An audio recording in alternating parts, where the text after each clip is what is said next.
A very happy Halloween to all of you out there in Cougar Nation. Of course, BYU fans got treated to the BYU basketball program taking to the court for the first time last night. And I got to say, after watching this team in action for the first time, I already thought the future was bright with Kevin Young and BYU hoops, but it looks like it's a whole lot brighter than I anticipated.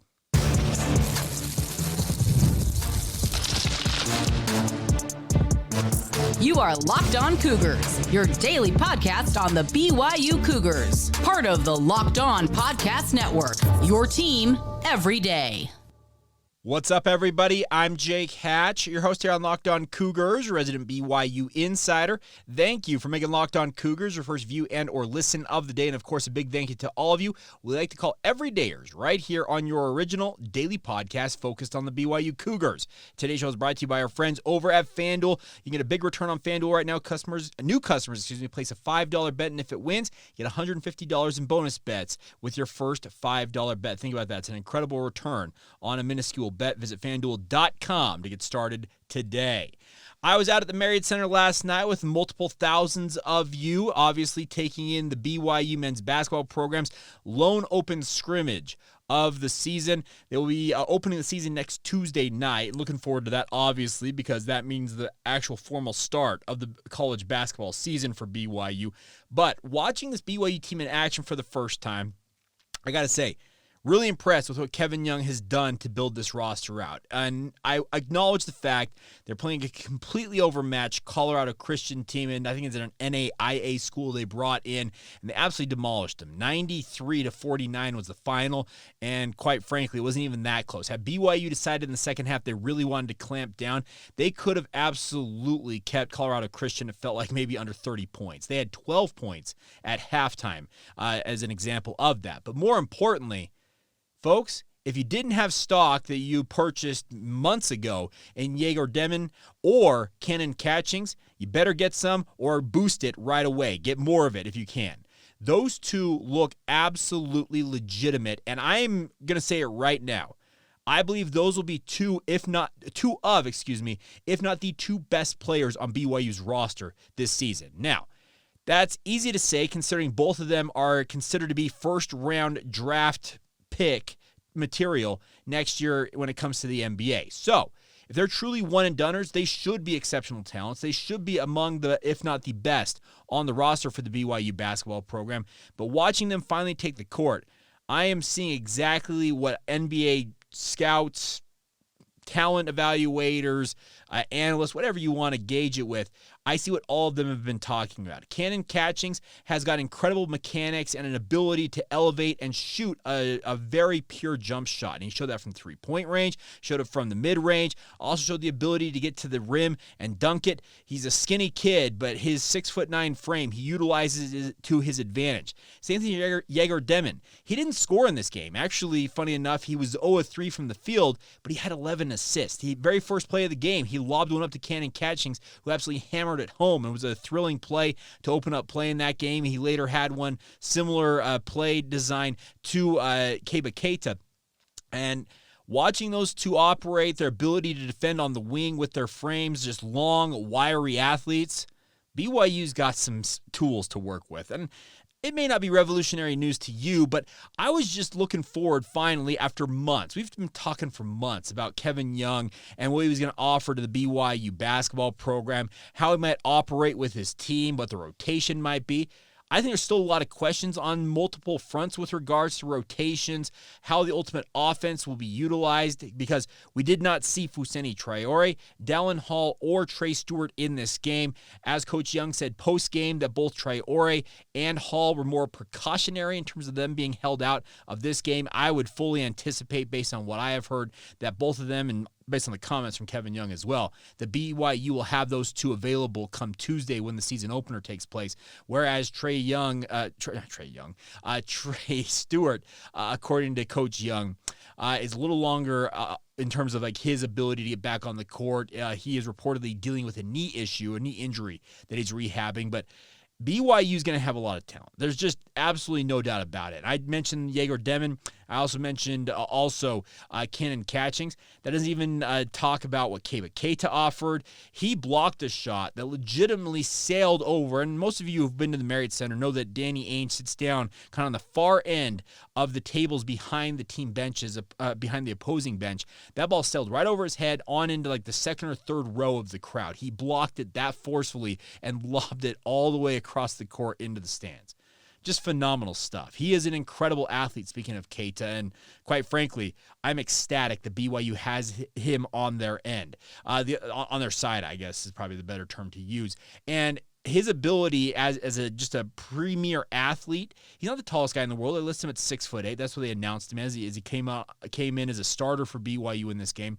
But his ability to just absolutely bully people in the paint, it's going to be well worth bringing him into BYU because he brings some muscle, quite literally muscle, that BYU absolutely needs. Between him and Fousseyni Traore, I think BYU is going to have a really, really strong rebounding ability on the interior, despite them being relatively diminutive in overall height. But their athleticism, their ability to track the ball in the air and go get those rebounds, it's going to be something BYU absolutely can utilize. And I'm just scratching the surface of stuff that I saw in this game. Other things I liked. Dawson Baker. It's good to see him back on the court. We saw him for a brief stint last year as he was trying to get back from a foot injury.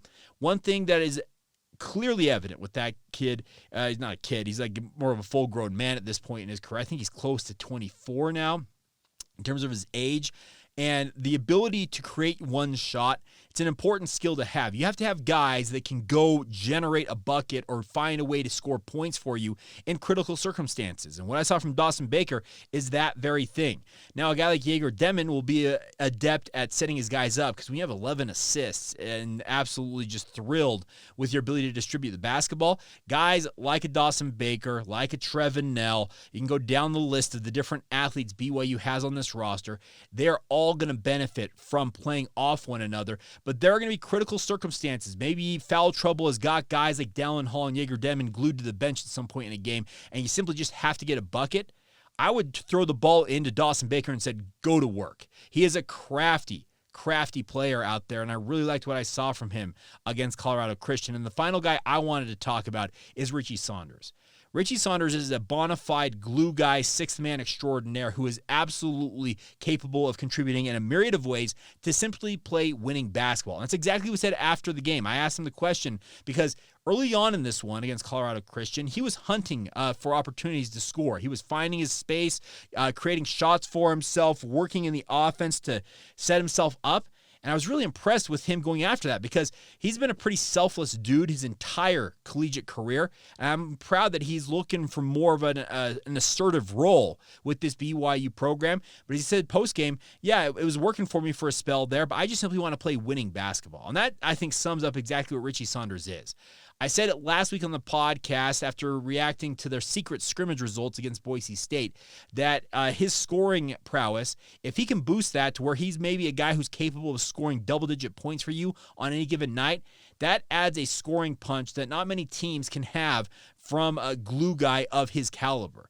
We hear guys like John Rothstein and other talking heads when it comes to college basketball rave about Richie Saunders.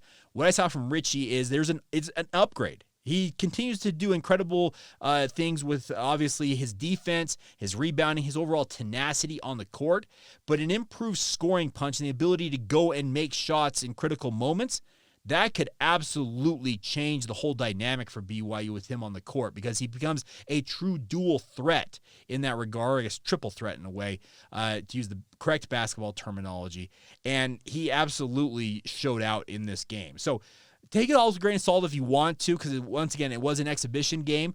But I think BYU has got a great mix of talent, a great mix of guys who do different things that can complement one another. And the nice part is, Kevin Young, he looked very collaborative in talking with his coaches during timeouts, allowing them to have their say with athletes, talking to different guys, and weighing in on what they're seeing on the court. And then he obviously has the final say with regards to what he wants to run after timeouts with regards to plays.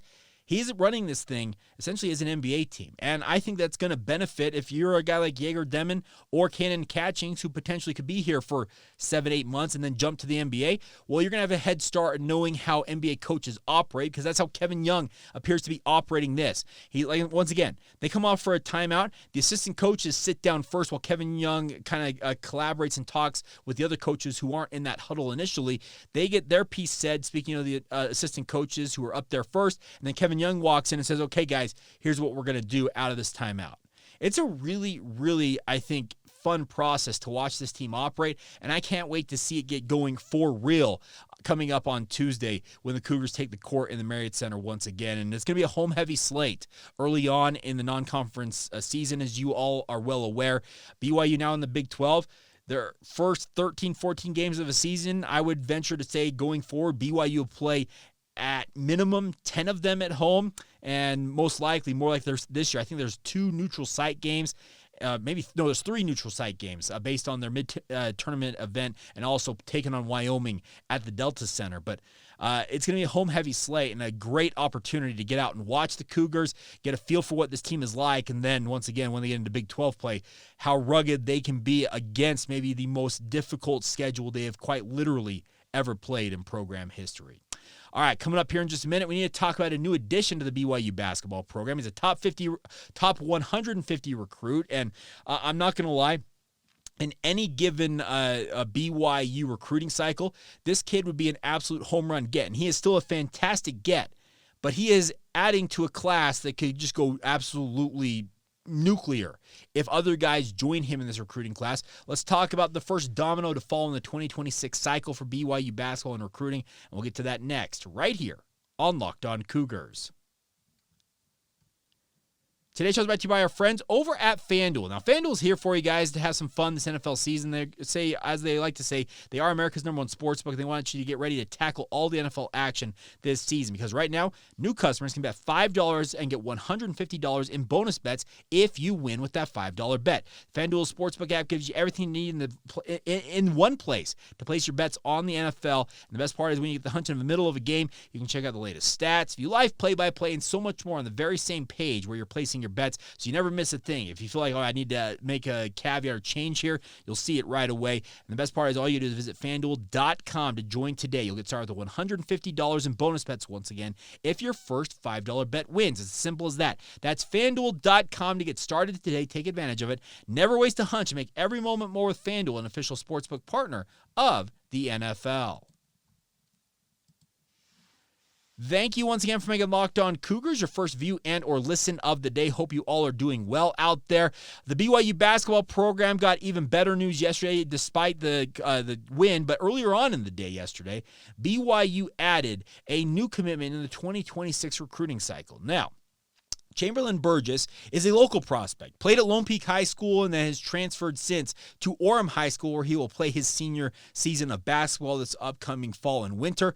And looking at the addition that Chamberlain Burgess adds to BYU in this recruiting class, in previous regimes at BYU, Dave Rose, Steve Cleveland, Chamberlain Burgess' commitment would be the crown jewel of the recruiting classes.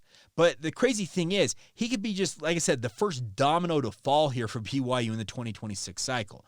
I don't know how many of you saw it. You probably did. 24/7 Sports has what they call their, I'm blanking on it. Essentially, they kind of like put out like a guess of where these players are going to go. And it's an informed guess. Let's just put it that way. And AJ DeBonza, it's crystal ball. That's what it is. They call it the crystal ball method. I had to look that up. But they have what they call the crystal ball. And AJ DeBonza, the #1 recruit in the 2026 recruiting cycle, is crystal balled to join your BYU Cougars. Now, if AJ DeBonza pulls through on this and commits to BYU, he is the biggest commitment in BYU athletics history. Football, basketball, anything in between, he is bar none the best signing that BYU sports has quite literally ever seen. And that's the crazy thing about this, because once again, Chamberlain Burgess is not just another Joe out there. He is one of the top 150 athletes in the 2026 cycle, and he could be teaming up with an AJ DeBonza. And if JJ Mandequit from Utah Prep, the star point guard, a really, really fine athlete in his own right, joins the BYU Hall, this 2026 recruiting class could be just absolute dynamite for BYU and could legitimately propel BYU from, okay, are they going to be an NCAA tournament Sweet 16 type team to are they a Final Four, if not a national title contender? That is the type of talent that BYU could haul in this 2026 cycle. Many of us out there, yours truly included, have watched BYU basketball for years flounder when it came to the postseason. This is a program, I take no enjoyment in saying this, that has the ignominious streak of being the most, they have the most NCAA tournament appearances without a Final Four berth. It's 30 plus at this point, and it's an absolutely just crazy stat to consider. The furthest they've made is the Elite Eight with Danny Ainge in 1980-81, and then obviously the Sweet 16 run with Jimmer Fredette and the woulda, coulda, shoulda with the Brandon Davies situation. But simple fact of the matter is BYU's postseason runs, if you want to call them that, are few and far between. But if you get the type of talent that BYU has in their potential grasp here in 2026, we are talking about just revolutionary type talent. AJ DeBonce's recruiting ranking from 24/7 Sports is a perfect 100. He is considered to be the perfect prospect. You want comparison's sake of guys who have gotten that similar rating? You look at it. LeBron James. The who's who. I think Tracy McGrady had a 100 rating, and some of these guys made the immediate jump from high school to the NBA when that was a thing. And if that rule were in effect, I would think that AJ DeBonce would absolutely have jumped right into the pro game. But BYU may be a major beneficiary because of that rule still existing that you have to be 1 year removed from high school to enter the NBA draft. It will be an interesting race to see how it all goes down, but I hope that BYU can pull off AJ DeBonce. But that brings me to where I want to talk a little bit about yesterday's announcement. Chamberlain Burgess is no slouch. He is absolutely a great athlete, and the best part is he's a BYU legacy. His dad is Sam Burgess. His mom played for BYU women's basketball as well, so he comes from a BYU family. Oh, and that last name, it should sound familiar because, yeah, Chris, his uncle, who's an assistant on the BYU men's basketball staff, yeah, he obviously played a role in this recruitment. It came down to, according to what I read/heard, Illinois and BYU for Chamberlain were the two finalists for this. And when you announce that BYU and you're a legacy like BYU is for a kid like Chamberlain Burgess, I looked at it and said, okay, if BYU doesn't win this recruiting battle, I will be absolutely floored, and they ultimately pulled it off in the end. The one thing about Chamberlain is he's a four-star athlete. Big body, 6'9", power forward type. Think of, I guess on this year's team for BYU, I would look at what Brody Kozlowski is likely to be for BYU. Now, Brody, I think, checks in at 6'7", but he plays that 4 position, the power forward, and has the ability to play inside out. Same thing with Chamberlain Burgess. Uses his size to his advantage at the high school level to overpower guys on the interior, but if he has to step out and shoot an outside shot, he's got an adept stroke from that. Now, the other thing I will add to this is that Chamberlain Burgess is a guy you're going to have to put on the back burner when it comes to anticipating what he could do for BYU basketball, because he intends to leave on a mission for the Church of Jesus Christ of Latter-day Saints immediately out of high school and then enroll at BYU. That would be in, I guess, 2027 if all goes according to plan. So, he is one of those guys that you're going to have to wait to see, but I really do look at this. His dad, Josh, and Ashley, both, mom, Ashley, both played at BYU. He grew up knowing what BYU is all about. He's 4 stars with 24/7 Sports and ESPN. I really do look at this as just another piece in the puzzle for BYU, albeit one that you're going to have to, like I said, wait on to see for a few years. I think that Kevin Young is doing an incredible job on the recruiting front. And if he can go out and collect the type of talent, once again, that's available to him in this upcoming recruiting cycle, and even on into the 2027 class and beyond, we're looking at a guy who could have an extended run of just absolutely elite teams and maybe some of the best teams in BYU basketball history. And the hope is that with all that talent, it obviously lends itself to BYU making a deep run in the NCAA tournament, realizing that long-awaited debut in the Final Four maybe at some point down the line, and heaven forbid, winning a national title, cutting down the nets for the BYU basketball program. It's all on the table here for BYU. Remember, we talk about in football all the time that BYU won a national title 40 years ago, and the powers that be conspired after that to say that that will never happen again. It has taken 40 years for BYU to position themselves in football to be back where they could win a national championship. In basketball, the door's been open. Let's be clear. The NCAA tournament does not conspire against you outside of maybe some seeding situations that you can't win the national title. If you can make a Cinderella run, you can win it all. That door is open to you. But now as a Big 12 program, BYU has the ability to get the right type of athletes, if not the best athlete in this upcoming recruiting cycle, and utilize that to their advantage in pursuit of a national title. I think Kevin Young has extremely ambitious plans to lead BYU to heights hitherto never seen in Provo, Utah. And I, for one, am here for it. I would love nothing more. I still believe BYU is a football school at heart because, come on, BYU football packs 64,000 plus into the Lavelle Edwards Stadium, and Marriott Center holds, 18 and change? Yeah, the interest in BYU football will always be chief, it feels like, in Provo, but there's no reason to think that BYU basketball, speaking of the basketball programs, men's and women's, I should probably acknowledge here, can't go running right in lockstep with BYU football. We all want to see BYU on the biggest stages, having the brightest lights on them and having success along the way. I, for one, I'm here for it. If Kevin Young can pull this off and absolutely do what I think he intends to do as head coach at BYU, it's going to be a really, really fun tenure for him. And who knows? Maybe it's an audition for him to get back to the NBA as a head coach in the NBA at some point down the line. But for however long he's in Provo, Utah, it sure feels like good times are about to roll and they could have an extended run, even with you having to turn over some of that talent, because we all acknowledge the fact that a guy like AJ DeBonsa, he's here at BYU if he does pick the Cougars for 7-8 months at the most, and he's off to the NBA. But him coming to BYU would be just absolutely revolutionary, and I want to see it happen. I cannot wait to see some of the reactions from the national media if AJ DeBonsa picks little old Brigham Young University for where he's going to play his college basketball. Let's freaking go. I'm all on board with that storyline. All right, we will finish up today's show with a question from a good friend of the podcast, and it deals with BYU's culture when it comes to the football program. I didn't want to leave you guys completely stranded for those of you who are football through and through. Great question that came in late after I recorded yesterday's podcast from our mailbag edition, and we'll get to that question as we round out this edition of Locked On Cougars next.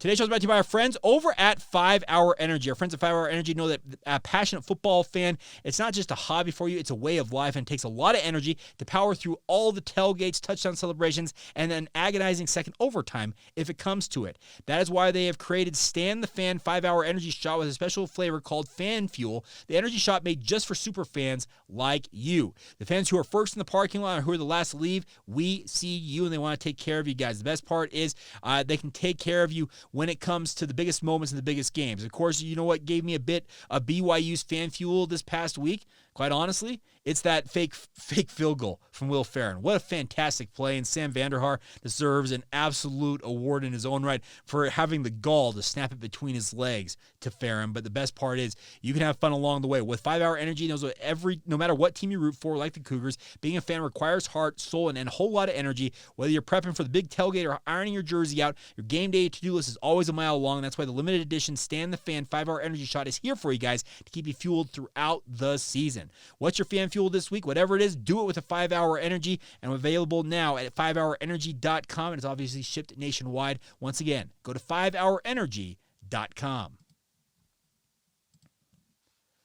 Thank you once again for making Locked On Cougars your first view and or listen of the day. Appreciate all of you for being with us here on the podcast. If you've not done so and joined the Locked On Cougars Insider Group, I would encourage you to get on that right away. It's a great way to interact with the show, have some fun along the way, and get the inside scoop on all things BYU that I'm hearing. So if you guys have thoughts that you'd like to share with me, well, guess what? You can have one-on-one conversations via text message.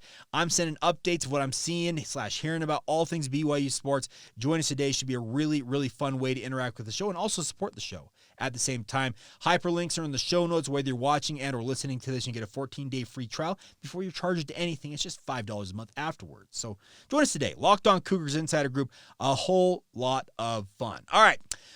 Before we go on today's show, had a great question come in from our good friend Jeff Henor down there in the Florida area, I believe now is Jeff. You were in Atlanta for a while, but I believe you're in Florida now. And he said, I wish I'd submitted this question in advance, but I'm wondering if the culture is better after a crazy 2023 offseason for the BYU football program. He said, examples, Cody Epps entered the transfer portal before the season began. Kingsley, Suamati, and the Daly brothers weren't necessarily team players. Way too many transfer players coming in. I'm curious to know your thoughts on if BYU's culture is better. Well, yeah, because guess what? The culture is better because you can see it on the field. There's a camaraderie with BYU football that you can sense /feel /just see from BYU this season. I'm not saying they had bad apples. I'm just saying that last year, as you mentioned, BYU had a whole lot with regards to their roster construction they were trying to navigate. If I recall correctly, I think it was 60 some odd players were new and brought into the program last season ahead of BYU joining the Big 12 Conference. I think the coaching staff felt like, okay, let's try and bring an influx of new talent and see if it works out. Well, it did not. And BYU, instead of going back to the portal and saying, all right, we're going to try that again. We're going to turn it over all over again and tell a bunch of guys to get lost and try and bring in a new. They didn't do that. This year, they kind of said, okay, instead of what we did there, we'll be judicious with who we add via the transfer portal, and more, we're going to count on continuity. That's what they banked on this year. And is there any argument it hasn't worked out for the BYU football program? Anybody all opposed? Raise your hand. You know, the whole church thing when it comes to sitting in church meetings.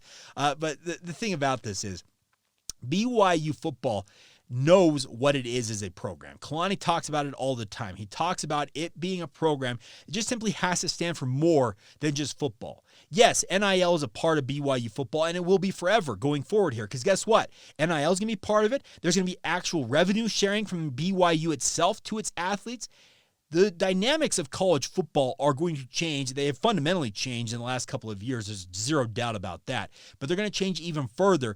But BYU, just simply due to the nature of what Brigham Young University is, a church-affiliated university, there's always going to be a spiritual / bigger picture element to everything BYU does. There are going to be young men and I guess young women, in terms if you want to look at other sports, that will look at BYU and say, yeah, that's not for me. And Kalani Sitake has acknowledged that they have recruited guys and have said, you know what, maybe this isn't the right fit for you and not the right fit for us with you joining the program. Let's just shake hands, part ways, and call it a day. I can understand doing that. And I actually appreciate the fact that BYU is not going to operate like a lot of other universities where if you feel like the talent is there, it doesn't matter what you have to say, you get them on campus and then make up the rest later.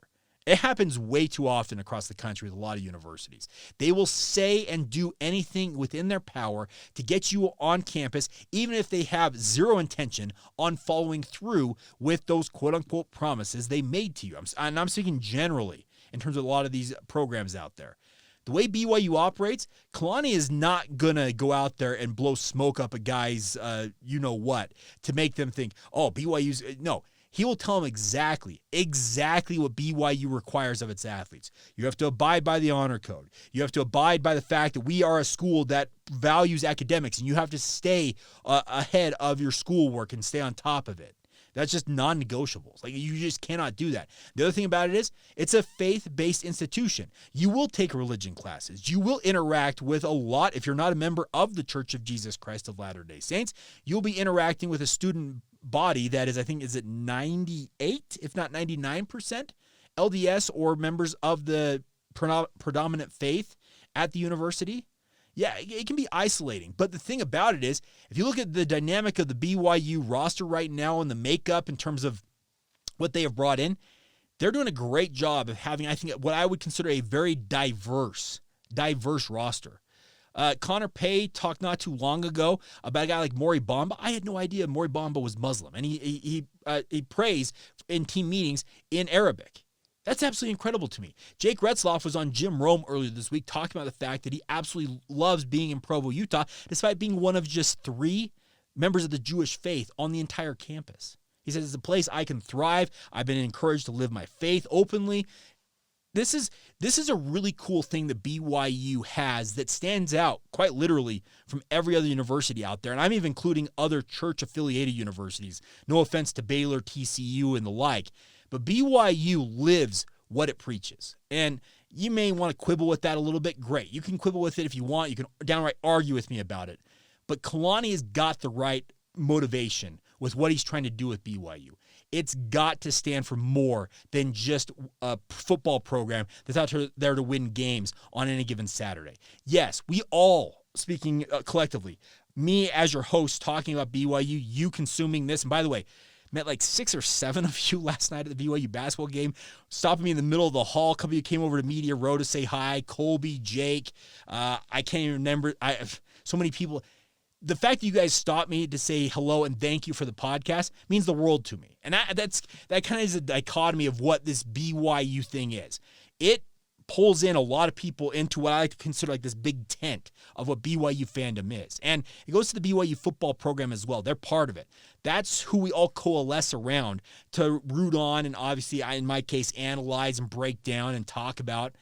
It's a really cool thing, and I think Kalani's got the right mentality when it comes to building out this program. He wants it to represent the faith, speaking of the Church of Jesus Christ of Latter-day Saints, extremely well. He does not want to besmirch the good name of the church and its sponsoring institution. He doesn't want to do any of that. He doesn't want to bring shame upon Brigham Young University. But at the same time, he wants it to be inclusive of all. You can bring guys in who are Muslim, who are Jewish, who may have other Christian denominations that they are believers of, but they can come and thrive in Provo at BYU, but also play high-level football. So, yeah, I'm getting off on this big diatribe here, Jeff, based on a very simple question. But, yeah, there's absolutely zero doubt to me that the culture is completely changed this year for BYU. It's clearly evident. You watch it, you talk about it, you hear it. I'm around it. I can feel there's a different dynamic to it. And I'll probably have Connor Pay. Fingers crossed we get him tomorrow. That's the hope, is we will have him on tomorrow's show. But it's a unique thing that BYU has in college sports out there. And quite frankly, I hope it never goes away. I hope that BYU keeps it obviously front of mind when it comes to what they're doing with their football program. There have been church leaders who have said that BYU is a recruiting tool, speaking of a missionary tool for the church. There's others who think it's part of the college experience. Regardless, Kalani has got the right mindset of what he's trying to do with BYU football. I think it represents the university extremely well, puts a great foot forward when BYU, as they are right now, is 9th in the country, 8-0 on the season, and doing incredible things. I hope it continues forever. I hope they can continue to kind of distinguish themselves with how they play football. Tough, hard-nosed football, but at the same time, a football program that stands for more than just playing football. It represents more than that. And I think the culture absolutely has changed, and I think it's as good as it quite literally has ever been under Kalani Sitake's regime, now 9 years in to his run. All right. That enough for you guys? So I'm going to sign off now. We've hit our limit here. We keep, we're over 30 minutes at this point, so we're past what we're supposed to do. So we'll wrap it up there, but a big thank you as always for all of your guys' support. If you got feedback, by the way, I welcome all of it. Social media, you can react to it. You can drop us notes if you're watching this on YouTube in the comments below.